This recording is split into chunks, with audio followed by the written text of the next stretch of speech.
Sure. President Trump threatened invoking the Insurrection Act today in a Truth Social post.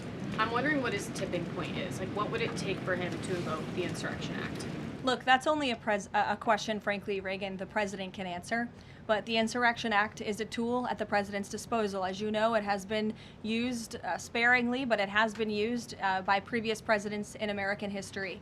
And I think the president's Truth Social post spoke very loud and clear to Democrats across this country, elected officials who are using their platforms to encourage violence against federal law enforcement officers, who are encouraging left-wing agitators to unlawfully obstruct legitimate law enforcement operations. And if you talk to any law enforcement officer, no matter what level they work at, they want to be working with their counterparts, whether that's at the federal level or the federal authorities wanting to work with their counterparts at the state and local level. And it's truly shameful that now for more than a year, you've had elected Democrat governors and mayors who have basically held their state and local law enforcement hostage and told them, you cannot cooperate with federal law enforcement. Why? They cooperated under the Biden administration. It's because these Democrats are deranged in their hatred for President Trump, and they are holding their state and local law enforcement hostage as a result.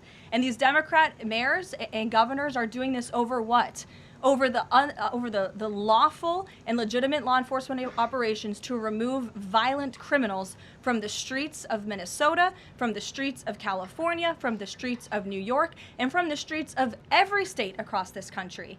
And you don't see these riots and this vandalism taking place in states like Florida. Why? Because you have a governor in that state who has empowered federal and local authorities to work together. And it's despicable what we're seeing from these Democrat politicians, especially in sanctuary states and cities across the country.